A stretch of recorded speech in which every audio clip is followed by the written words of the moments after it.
করবে না। আসুন আগামী নির্বাচনে ঐক্যবদ্ধভাবে নির্বাচন করবে ইনশাআল্লাহ। আমি আগেই বলে দিয়েছিলাম, মুনাফিকি না করি, আমাদের কলিজা আমাদের কলব যদি ঠিক থাকে আগামী ইসলাম হুকুমত হবেই হবে ইনশাআল্লাহ। লিখে রাখতে পারেন আগামী সংসদ হবে ইসলামের সংসদ, আগামী সংসদ হবে কোরআন ও সুন্নাহ সংসদ। সংগ্রামী সাথী ও বন্ধুগণ, আন্দোলনরত ইসলামী ও সমমনার দল আয়োজিত আজকের এই বিভাগীয় সমাবেশে এখন বক্তব্য রাখবেন 24 জুলাই অভ্যুত্থানের অন্যতম রূপকার ইসলামী আন্দোলন বাংলাদেশের সংগ্রামী সিনিয়র নায়েবে আমির আলহাজ হযরত মাওলানা মুফতি সৈয়দ মোহাম্মদ ফয়জুল করিম শেখে চরমনাই।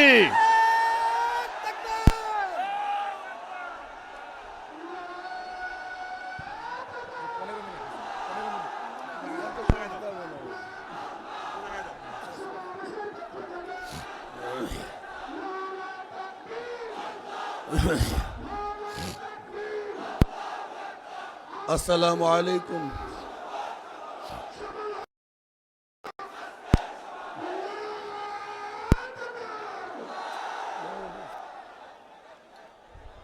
আসসালামু আলাইকুম ওয়া রাহমাতুল্লাহি ওয়া বারাকাতুহু। নাহমাদু ওয়া নুসাল্লি আলা রাসূলিহিল কারীম, আম্মা বাদ। বিসমিল্লাহি মিনাশ শাইতানির রাজীম, বিসমিল্লাহির রহমানির রহিম। ওয়ালা তাহিনু ওয়ালা তাহজানু ওয়া আনতুমুল আ'লাউনা ইন কুনতুম মুমিনিন। সাদাকাল্লাহুল আলিয়্যুল আযীম। সবাই পড়ে সাল্লাল্লাহু আলাইহি ওয়াসাল্লাম। 8 দলীয় কর্তৃক আয়োজিত আজকে বরিশালের ইতিহাসে সর্ববৃহত্তম এই সভাপতি, প্রধান অতিথি,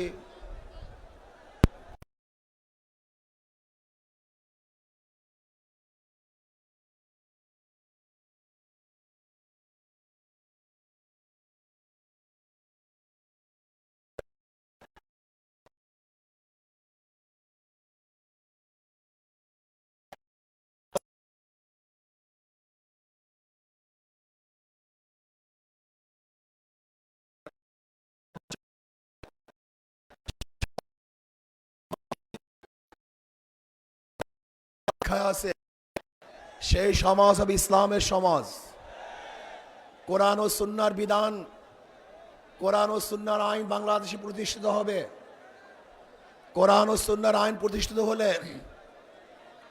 সাম্যতা রক্ষা হবে, মানুষের মধ্যে বৈষম্য থাকবে না।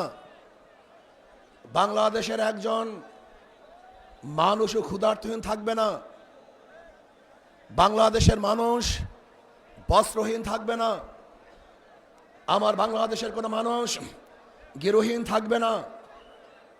যদি ইসলামী হুকুমত হয়, একজন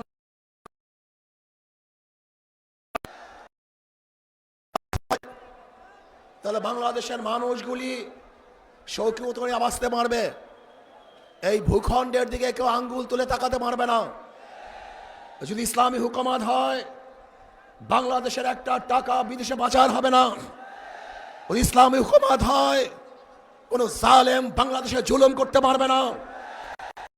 হুকুমত হয়, দেশের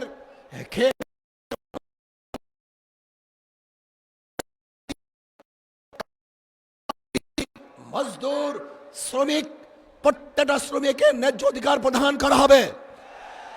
আমার মা বোনদের ইজ্জত আবরুকে রক্ষা করা হবে। বাংলাদেশের অন্যায় কোনো বিচার হবে না, সমস্ত বিচারালয়গুলি স্বাধীনভাবে বিচার করবে। বাংলাদেশে কেউ খাবে কেউ খাবে না, তা হবে না, তা হবে না। ইসলামী হুকুমত হয়, কেউ 10 তলায় আর কেউ নিচ তলায় হবে না। কারোর দস্তারখানে 1000 রকমের খাদ্য থাকবে, আর কেউ না খেয়ে ধুকে ধুকে মারা যাবে এক মুঠা খাদ্যের জন্য। ওই ডাস্টবিনে কাক কুকুরের সাথে লড়াই করবে। এই দৃশ্য বাংলাদেশের মানুষ আর দেখবে না ইনশাআল্লাহ। ইসলামী হুকুমত হয়, আজকে ক্ষুধার তাড়নায় তার বাচ্চাদেরকে মা এবং বাবা বিক্রি করবে না। যে ইসলামী হুকুমত হয়, তাহলে ক্ষুধার তাড়নায় সমস্ত বংশের সমস্ত পরিবারের লোকগুলি একত্রিত হয়ে আর কোনোদিন আত্মহত্যা করবে না। যে ইসলামী হুকুমত হয়, এদেশের হিন্দু বৌদ্ধ খ্রিস্টানরা তাদের স্বাধীনভাবে ধর্ম পালন করবে, বাধা দেওয়ার মতো হবে না। ইসলামী হুকুমত হয়, ব্যবসা প্রতিষ্ঠানগুলি নির্বিঘ্নে ব্যবসা করবে, সেখানে গিয়ে চাঁদা তোলার সাহস কেউ দেখাতে পারবে না। সুন্দরী মেয়ের কেউ দৃষ্টিতে তাকাতে পারবে না। যদি ইসলাম হয়, তাহলে কেউ চাকরি পাবে আর কেউ চাকরি পাবে না, এই বৈষম্য আর থাকবে না, সবাই সম হয়ে যাবে, সমান হয়ে যাবে। ইসলাম হয়, কেউ আওয়ামী লীগ, কে বিএনপি, কে জাতীয় পার্টি, কেউ জাসদ, বাসদ, দেখার বিষয় নয়। যারা অন্যায় করবে না, তারা বাংলাদেশের প্রত্যেকটা জায়গায় নির্বিঘ্নে হাঁটতে পারবে, বুক জাগরে হাঁটতে পারবে। আর যারা আমার দলের তাকে জেলখানায় ধুকে ধুকে পড়তে হবে। যদি ইসলামী হুকুমত হয়, তাহলে কি হবে? কাঁদবো, সবাই সমৃদ্ধ হবে, এক হিসাবে কাঁদবো, হাসবো, সবাই এক হিসাবে হাঁটবো, খাবো এক হিসাবে, খাবো, বস্ত্র পরিধান করবো, সবাই এক হিসাবে বস্ত্র পরিধান করবো, থাকবো তো সবাই এক হিসাবে বসবাস করবে ইনশাআল্লাহ। ইসলাম হুকুমত হয়, আমি সেই দিনের অপেক্ষা আছি, যেই দিন দেখবো আমাদের বাংলাদেশের একজন মানুষ নেই, চিকিৎসা কেউ ঢুকে, বাংলাদেশের গরিব সন্তানগুলি যারা মেধাবী উচ্চ শিক্ষার জন্য তাদের আর উচ্চ শিক্ষা দেওয়ার ব্যবস্থা সরকার করবে ইনশাআল্লাহ। আমরা কি দেখতে চাই?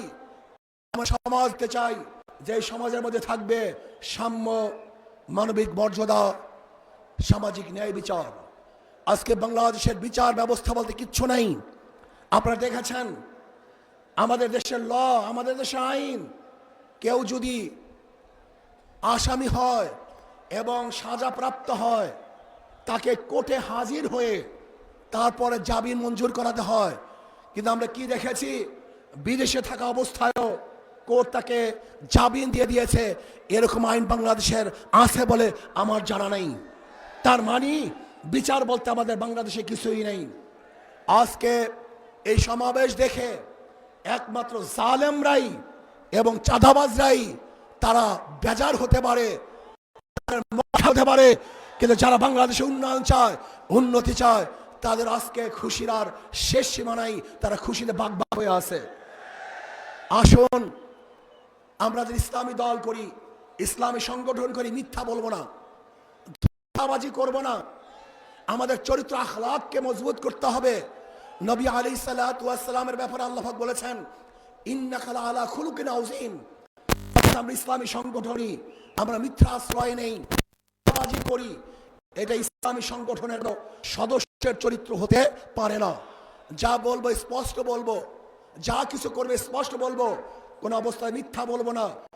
আমরা মিথ্যা বলি তাহলে আমাদের উপরে মানুষ আস্থা হারিয়ে ফেলবে, আমাদের কথা মানুষ বিশ্বাস করবে। আল্লাহ আমাকে এবং আমাদের সবাইকে এক ও ন্যাক হয়ে ইসলাম হুকুমত কায়েম করার জন্য আল্লাহ পাক আমাকেও চেষ্টা করার তৌফিক দান করুন, আমাদের সবাইকে কবুল করে নেন। আমা আলাইনা ইল্লাল বালাগ। আসসালামু আলাইকুম ওয়া রাহমাতুল্লাহি ওয়া বারাকাতুহু।